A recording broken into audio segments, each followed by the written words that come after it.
നിലമ്പൂരിൽ മത്സരിക്കാൻ തൃണമൂൽ കോൺഗ്രസ് പി.വി. അൻവർ സ്ഥാനാർത്ഥിയാകും. ഇന്ന് ചേർന്ന തൃണമൂൽ കോൺഗ്രസ് സെക്രട്ടേറിയറ്റിലാണ് ധാരണയായത്. വിപിൻ സി വിജയൻ വിവരങ്ങൾ നൽകും. നിലമ്പൂരിൽ നിന്ന് വിപിൻ, ഇതൊരു അന്തിമ തീരുമാനമാണോ എന്നതിൽ ഒരു ഉറപ്പുണ്ടോ? കാരണം UDF പ്രവേശനം സംബന്ധിച്ച് ഒരു പൊതു തീരുമാനം നാളെ എടുത്ത് അത് പ്രഖ്യാപിക്കുകയാണെങ്കിൽ പി.വി. അൻവർ മത്സരരംഗത്തുണ്ടാകില്ലല്ലോ.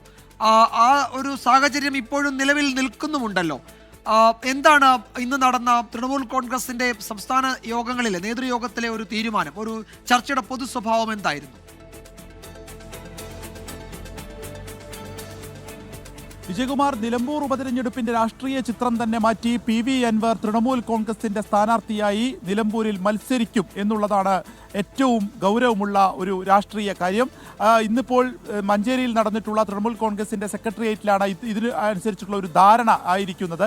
ഇതിൽ നിന്ന് മാറ്റം വരാനുള്ള ഒരു സാഹചര്യം, അതിന് ഒരു അത്ഭുതം സംഭവിക്കണം എന്ന് തന്നെ പറയാം. കാരണം ഈ UDFന്റെ സ്ഥാനാർത്ഥിയായ ആര്യാടൻ ഷൗക്കത്തിനെ അംഗീകരിക്കുകയും പിന്തുണ പ്രഖ്യാപിക്കുകയും ചെയ്യണം പി.വി. അൻവർ എന്നുള്ളതാണ് UDF ഇന്ന് മുന്നോട്ട് വെച്ചിട്ടുള്ള ഏക ഉപാധി. അങ്ങനെ സ്ഥാനാർത്ഥിക്ക് പിന്തുണ പ്രഖ്യാപിച്ചാൽ അടുത്ത നിമിഷം തന്നെ അസോസിയേറ്റായി, അതായത് UDFന്റെ അസോസിയേറ്റ് അംഗമായി പി.വി. അൻവറിനെ ഉൾപ്പെടുത്തും എന്നുള്ളതായിരുന്നു PK കുഞ്ഞാലിക്കുട്ടിയുമായി നടത്തിയ ഒരു ചർച്ചയിൽ ഉരുത്തിരിഞ്ഞിട്ടുള്ള ഒരു ധാരണ. എന്നാൽ അങ്ങനെ സ്ഥാനാർത്ഥിയെ ഇപ്പോൾ അനുകൂലിച്ച് സംസാരിച്ചില്ല എന്ന് മാത്രമല്ല, പി.വി. അൻവർ ഇന്ന് പുറത്തേക്ക് വന്നപ്പോൾ ആര്യാടൻ ഷൗക്കത്തിനെതിരെ സംസാരിക്കുകയും ചെയ്തു. അതിൽ പ്രധാനമായത് ആര്യാടൻ ഷൗക്കത്ത് നിലമ്പൂരിൽ ജയിക്കില്ല, അത് പറയാൻ തനിക്ക് അതിൻ്റേതായിട്ടുള്ള കാരണങ്ങളുണ്ട്. താൻ BS ജോയിയെ അനുകൂലിച്ചു എന്നുള്ളതാണ് വലിയ പാതകമായി കാണുന്നത്. 5 മാസമായി UDF മുന്നണി പ്രവേശനത്തിന് കത്ത് കൊടുത്തിട്ട് UDFന്റെ ഭാഗമായി നിന്നപ്പോഴല്ല താൻ ആര്യാടൻ ഷൗക്കത്തിനെതിരെ പറഞ്ഞത്. അതുകൊണ്ട് അത് മാറ്റുന്നതിനെ സംബന്ധിച്ചൊന്നും ഇന്ന് തന്നെ പറഞ്ഞിട്ടില്ല.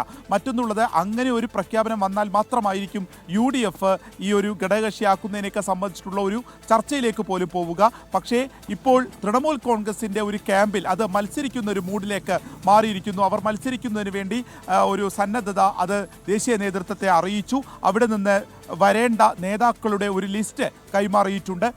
ഒപ്പം തന്നെ പോസ്റ്ററുകളൊക്കെ ഇവിടെ വന്നു തുടങ്ങുന്നു. നാളത്തെ ഒരു യോഗമുണ്ട്. നാളത്തെ പ്രവർത്തക സമിതി യോഗത്തിന് ശേഷമായിരിക്കും ഒരു അന്തിമ തീരുമാനമുണ്ടാവുക. ഒരു പക്ഷേ നാളെ 10 മണിയോടുകൂടി തന്നെ അതിലൊരു പ്രഖ്യാപനം, ഒരു ഉറപ്പ് ഉണ്ടാകാനുള്ള സാധ്യതയാണ് ഇപ്പോൾ നിലനിൽക്കുന്നത്.